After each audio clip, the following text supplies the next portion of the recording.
سہیل وڑائچ صاحب، آپ سے سوال ہو رہا ہے کہ بانی اور بشرا بی بی یعنی عمران خان اور بشرا بی بی کو بہتر صحت کی سہولیات کے لیے سی ایم خیبر پختونخوا سہیل آفریدی نے احتجاج کا اعلان کیا ہے، اسٹریٹ موومنٹ شروع کرنے کا اعلان یا اشارہ دیا ہے۔ آپ کیا سمجھتے ہیں تحریک انصاف کا جارحانہ سیاست کا اشارہ کیا انہیں موجودہ ماحول میں کوئی فائدہ دے سکتا ہے؟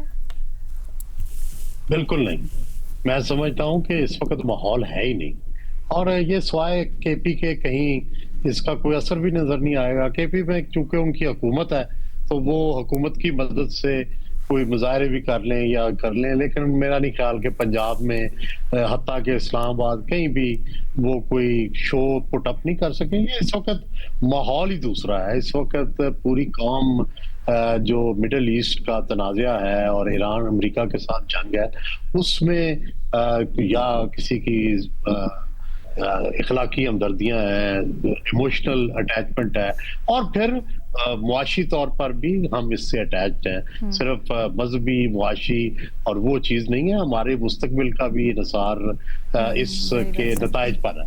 تو اس لیے ہر ایک بندہ جو ہے اس کی طرف دیکھ رہا۔ اس وقت انٹرنل سیاست میں کسی کی کوئی حیثیت نہیں۔ تھینک یو سو مچ سہیل وڑائچ صاحب، تھینک یو سو مچ۔ اچھا جی، سلیم صافی صاحب، پاکستان اور افغانستان کے درمیان حالیہ مہینوں میں کشیدگی میں اضافہ ہوا ہے، فی الحال جنگ بندی ہے، لیکن مستقل حل ابھی تک تو نہیں سامنے آیا۔ آپ کس سمت جاتے ہوئے دیکھتے ہیں اس معاملے کو؟ نہیں، ایک تو یہ ہے کہ کوئی باقاعدہ جنگ بندی کا فیصلہ بھی نہیں ہوا ہے، لیکن جو چائنا میں مذاکرات ہوئے ہیں اراونچی میں، اس میں تھوڑا سا ٹیمپریچر کو کم کرنے کی کوشش کی گئی، اور اس کے بعد کچھ افغان وزراء کے بیانات میں بھی وہ روایتی سختی نہیں ہے، بلکہ اس میں نرمی دیکھنے کو ملتی ہے۔ اور پاکستان دوسری طرف وہ مکمل طور پر مصروف ہے اس وقت ایران کے تنازع میں، تو اس لیے اس طرف دھیان نہیں جا رہا ہے۔ ادروائز ماضی کی طرح کی ایکٹیویٹیز وہ اب بھی ہو رہی ہیں۔ پچھلے اس عرصے میں 8-10 دن میں پاکستان نے کوئی فضائی کارروائی نہیں کی افغانستان میں، لیکن آج ایک کارروائی ہوئی ہے ایک ڈرون سے۔ نمروز صوبے میں ایک گاڑی کو نشانہ بنایا گیا ہے، اور اس کے بارے میں پاکستانی حکام کا یہ کلیم ہے کہ وہ بلوچ ملیٹنٹ اس میں سوار تھے۔ تو دوسری طرف افغانستان کی طرف سے گزشتہ چند دن پہلے باجوڑ میں گولہ باری کی گئی تھی، جس کا پھر پاکستان کی طرف سے جواب دیا گیا۔ تو پاکستان اور افغانستان کے ابھی تک معاملات وہ جوں کے توں ہیں، اور جو ٹی ٹی پی جو کہ اختلاف کی بنیادی وجہ ہے، اس معاملے پہ دونوں کے درمیان کوئی اتفاق رائے نہیں ہو سکا ہے۔ پاکستان چاہتا ہے کہ وہ ویریفیکیشن کا کوئی بالکل ٹھوس میکینزم ہو، اور جو دعوے وہ کر رہے ہیں۔ افغانستان نے اس مرتبہ چین میں بھی یہ کہا ہے کہ ہم یہ شیورٹی دینے کو تیار ہے کہ ہماری سرزمین پاکستان کے خلاف استعمال نہیں ہوگی، لیکن پاکستان کا اصرار یہ ہے کہ صرف زبانی وعدہ یا حلف وہ کافی نہیں ہے، بلکہ اس کے لیے ایسا میکینزم چاہیے کہ ہم ویریفائی کر سکیں کہ ہاں آپ کی سرزمین ہمارے خلاف استعمال نہیں ہو رہی ہے۔ سر صافی صاحب، یہ بتائیے گا، آپ کہہ رہے ہیں افغان وزراء کے بیانات قدرے نرم نظر آ رہے ہیں، یہ کون سے بیانات ہیں، کون سے وزراء کے ہیں، ان سے کیا مطلب لینا چاہیے؟ یہ میں نے آپ کو بتا دیا کہ کچھ دن تو ایسے آ گئے تھے درمیان میں کہ دھمکیاں تھی، اور بالکل امریکہ اور ایران کی جس طرح ایک دوسرے کے خلاف بیانات ہیں، تو اس طرح کا سلسلہ تھا، تو وہ ذرا تھم گیا ہے۔ اور اس دوران ان کے وزیر داخلہ نے بھی ایک تقریر میں کہہ دیا کہ ہم مذاکرات پہ یقین رکھتے ہیں اور ہم پڑوسیوں کے ساتھ بہتر تعلقات رکھنا چاہتے ہیں.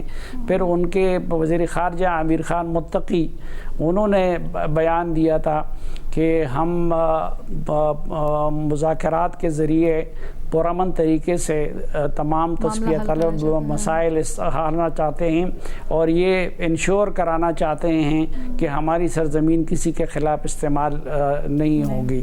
لیکن میں نے آپ سے عرض کیا کہ جہاں تک باہمی آپس کے مذاکرات کا تعلق ہے جس کا آخری دور چائنا میں ہوا تو اس کو کوئی پیش رفت آپ نہیں کہہ سکتی بلکہ معاملات جوں کے تو ہیں.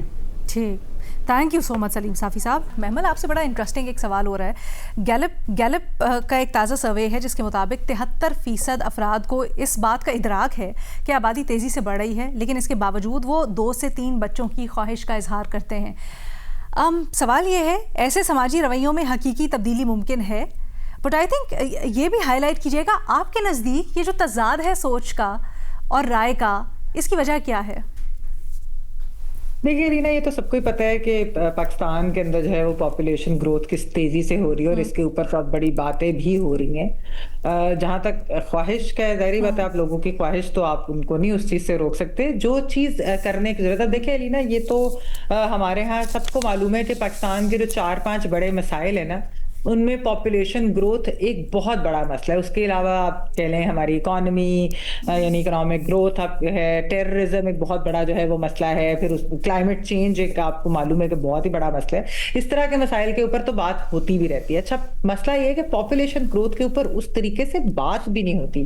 حالانکہ ہم نے دیکھا ہے کہ حکومتی سطح کے اوپر پرائم منسٹر صاحب نے بھی اس کے اوپر جو ہے وہ میٹنگ بھی کی اور یہ کہ اس کے اوپر کوئی ایک واضح پالیسی بھی ہونی چاہیے. کیونکہ دیکھیں اگر تو یہی کہا جا رہا ہے نا، رپورٹس تو یہ ہے کہ اگلے 5 سال میں شاید جو ہے وہ 30 کروڑ سے بھی آبادی بڑھ جائے، پھر جو ہے اس کے بعد جو ہے 10 کروڑ مزید اضافہ ہو جائے 2050 تک. تو جو ریلیٹڈ اس سے ایشوز ہیں وہ کیا ہیں؟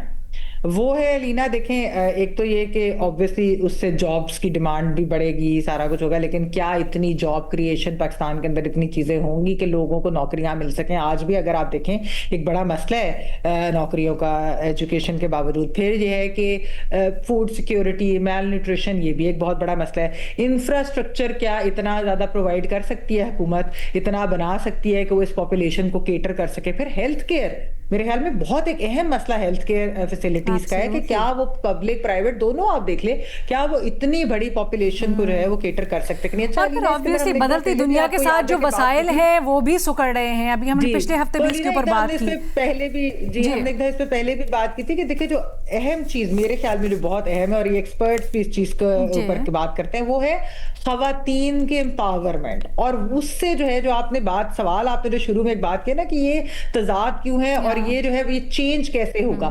یہ چینج ہوگا جب آپ خواتین یعنی کہ زیادہ سے زیادہ بچیاں جو ہیں وہ جب تعلیم حاصل کریں گی، وہ کالجز یونیورسٹیز میں جائیں گی، پھر وہ جو ہے آپ کی ورک فورس میں آئیں گی. اور اس کے اوپر وزیر اعظم صاحب نے بھی یہ بات کی تھی کہ خواتین کی پارٹیسپیشن ورک فورس میں بہت اہم ہے. اور یہ ہمیں معلوم ہے، یہ ہم نے دنیا کے اندر بھی دیکھا ہے کہ جب خواتین پڑھتی ہیں، جب وہ اپنی ڈیسیجنز لیتی ہیں، وہ اس طرح کی پوزیشنز آف پاور میں آ کر وہ ڈیسیجن میکنگ اور یہ چیزیں کرتی ہیں، تو پھر یہ ایسے مسائل کا حل ہوتا ہے. تو آئی تھنک پاپولیشن گروتھ کو کنٹرول کرنے کے لیے جہاں تک حکومت کی اویئرنیس کیمپین ہے وہ ایک علیحدہ ہے، لیکن معاشرے کو چینج کرنے کے لیے، تبدیل کرنے کے لیے خواتین کی امپاورمنٹ اور ہر طرح سے، ہر لحاظ سے بہت ضروری. اپنی صحت سے متعلق بھی ان میں مزید شعور آتا ہے، اپنے ڈیسیجنز لینے سے متعلق مزید شعور آتا ہے. تھینک یو سو مچ محمل، بڑی اچھی طرح سے آپ نے ایکسپلین کیا.